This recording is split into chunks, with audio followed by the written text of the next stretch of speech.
Hello everyone, we're Group 2. I'm Micaela Santos. I'm Jim Lazaga.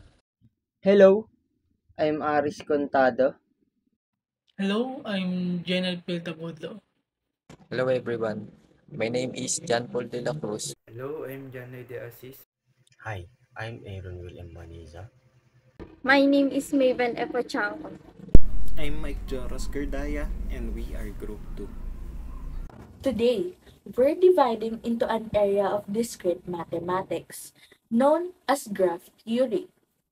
We'll look at the basics of what graph theory is, understand its key terms, explore how it works, and even see how it applies in real life situations.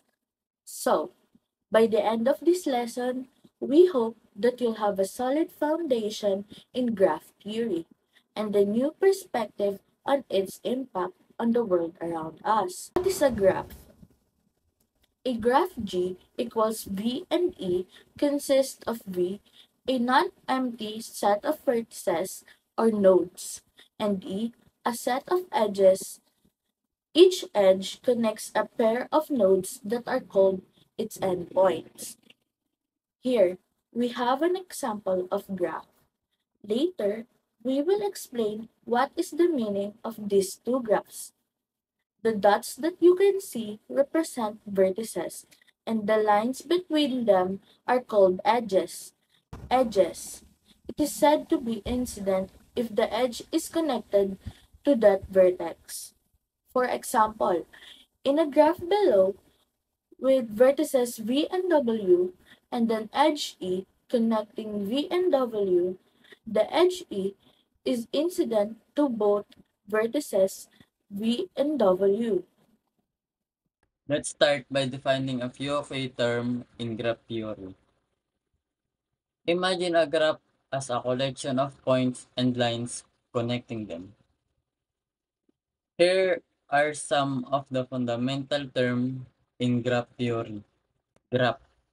A graph is a set of vertices and edges that connect pairs of vertices. Vertex or node. A vertex is a point in the graph that represents an object or location.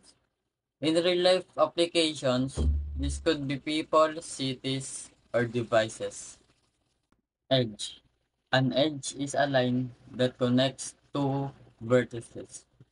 It represents a relationship or connection between those two points.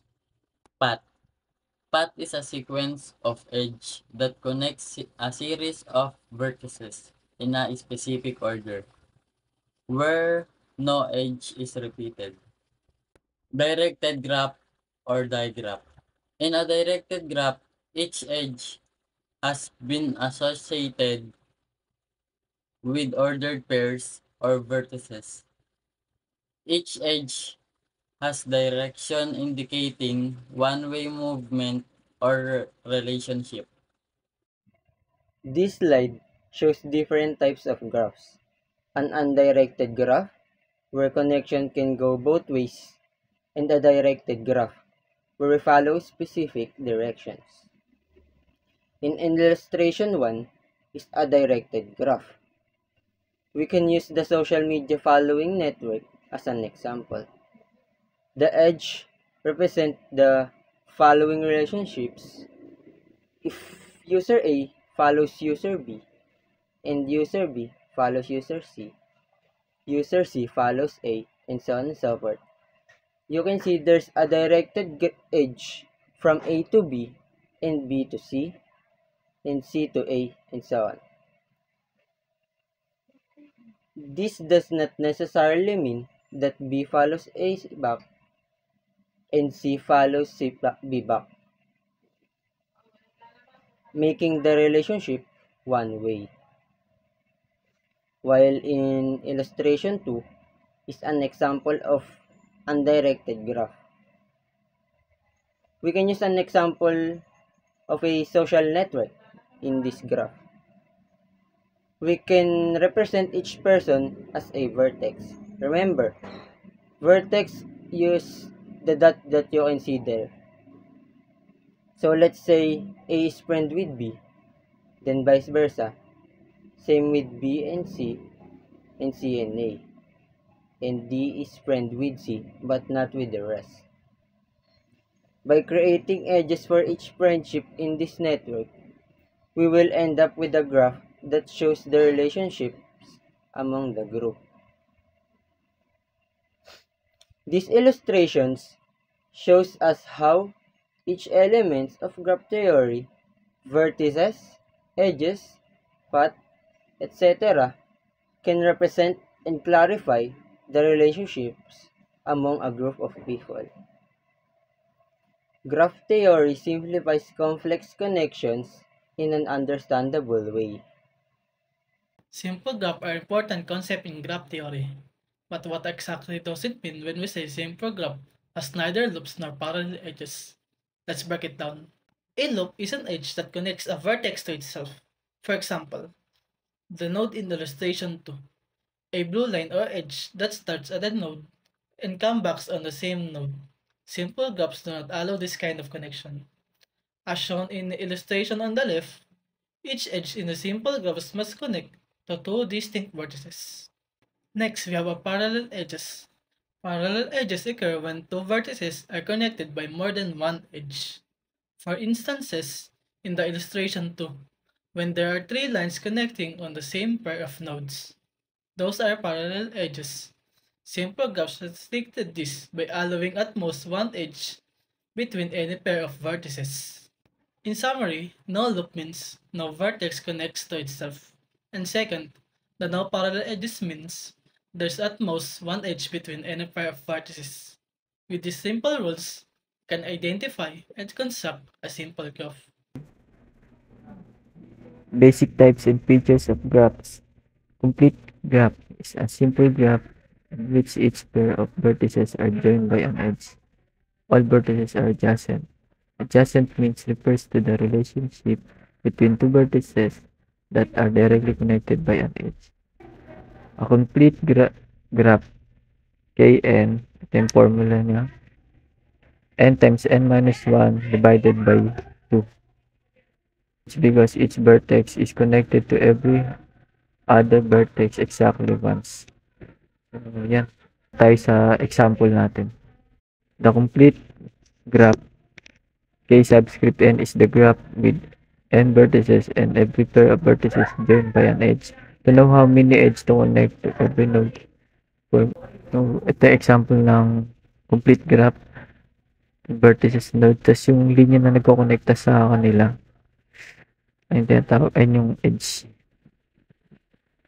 So, yan, kita natin si A connected kay B, C, D, E. Si E connected siya, then si Alice. Sa lahat ng vertices, connected sila sa isa't isa. So, kaya, may itsura ng complete graph. Question. How many edges in K subscript 5? So, gamitin lang natin tong formula. Kuhain mo natin value ng N. Okay, K5.